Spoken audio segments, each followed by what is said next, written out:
Hello friends, எல்லோரும் எப்படி இருக்கீங்க? Welcome to Varni food channel. இன்றைக்கி நம்ம இந்த வீடியோவில் டேஸ்ட்டான ரவா புட்டு வீட்டில் எப்படி செய்கிறதுன்னு பார்க்கலாங்க.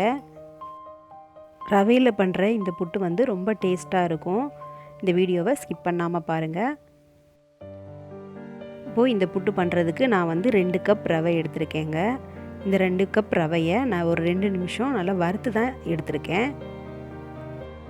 இந்த மாதிரி நம்ம வறுத்துட்டு சேர்க்குறப்ப ரவா புட்டு வந்து நல்லா உதிரி உதிரியாக நல்லாயிருக்கும்.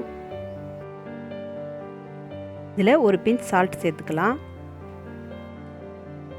2-3 ஏலக்காய் பொடி பண்ணி சேர்த்துக்கலாம். இது எல்லாத்தையும் இப்போ நல்லா மிக்ஸ் பண்ணி விட்டுக்கலாம்.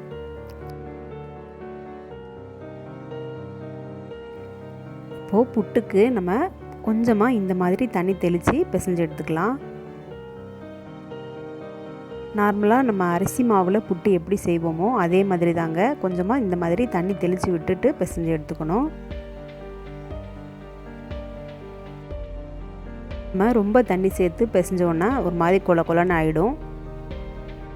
புட்டு வந்து நல்லா உதிரி உதிரியாக வராது. நம்ம அரிசி மாவில் புட்டு செய்வோம், அதே மாதிரி ராகி மாவுலேயும் புட்டு செய்வோம். இந்த மாதிரி நீங்கள் கொஞ்சம் டிஃப்ரெண்ட்டாக ரவையில் செஞ்சு பாருங்கள், ரொம்ப டேஸ்ட்டாக இருக்கும்.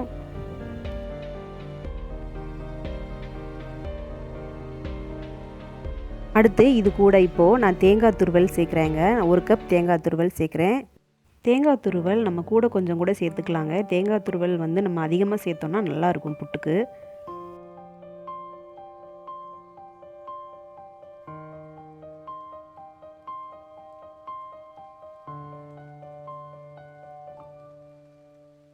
தேங்காய் துருவலை சேர்த்துட்டு நல்லா மாவோடு சேர்த்து நல்லா இந்த மாதிரி பிசைஞ்சு எடுத்துக்கோங்க. பாருங்கள், இப்போ இந்த மாதிரி நம்ம உதிரி உதிரியாக பிசைஞ்சாச்சு. இப்போ இதை வந்து நம்ம இட்லி தட்டில் வச்சு வேக வச்சு எடுத்துக்கலாம். இப்போது இட்லி தட்டில் வேக வைக்கிறப்ப அந்த துணியை வந்து நம்ம நனைச்சி எடுத்துக்கணும். அதுக்கு மேலே இந்த பிசைஞ்சு வச்ச மாவை இதில் சேர்த்துக்கலாம்.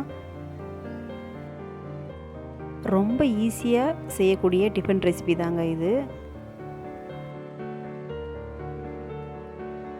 ஈவினிங் ஸ்கூலில் இருந்து வீட்டுக்கு வர குழந்தைகளுக்கு நம்ம ஸ்நாக்காக செஞ்சு கொடுக்கலாம். சேர்த்த பிறகு இதை வந்து ஒரு 15 நிமிஷம் நம்ம வேக வச்சு எடுத்துக்கலாங்க. இது நல்லா வேகணும். எனக்கு இப்போ மாவு வந்து கொஞ்சம் நிறைய இருக்கிறதுனால ஒரே இட்லி தட்டில் வைக்க பத்தலை. இப்போ நான் வந்து சின்ன தட்டு பெரிய தட்டு 2 தட்டுலையும் வச்சுட்டு இப்போ இட்லி கொப்பரையில் சேர்த்து வேக வைக்க போகிறேன். மூடி வச்சுட்டு ஒரு 15 நிமிஷத்துக்கு நம்ம வேக வச்சு எடுத்துக்கலாம். 15 நிமிஷம் ஆனதும் வெந்துருச்சான்னு பார்க்கலாம். பாருங்கள், இந்த மாதிரி கையில் ஒட்டாமல் நல்லா வருது பாருங்கள். இப்போது ஸ்டவ்வை ஆஃப் பண்ணிவிட்டு வெந்த பிட்டு மாவை ஒரு பவுலில் சேர்த்துக்கலாம். சேர்த்துட்டு இந்த மாதிரி நல்லா கிளறி விட்டுட்டு இப்போது இதில் வந்து சர்க்கரை சேர்த்துக்கலாம்.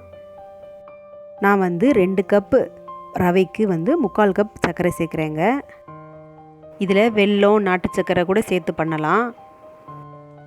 கொஞ்சம் சாப்பிட்டு பார்த்துட்டு ஸ்வீட் உங்களுக்கு எப்படி கூட குறைய வேணும்னா அதுக்கு தகுந்தாப்பில் நீங்கள் சர்க்கரை சேர்த்துக்கோங்க. நம்ம ஏலக்காய் சேர்த்ததுனால நல்லா மணமாக இருக்குது கிளறி விடுறப்ப. உங்களுக்கு தேவைன்னா இதில் வந்து நெய் கூட சேர்த்துக்கலாங்க. நெய் சேர்க்குறப்ப நல்லா நெய்யை சூடு பண்ணிவிட்டு சேர்த்து விடுங்க.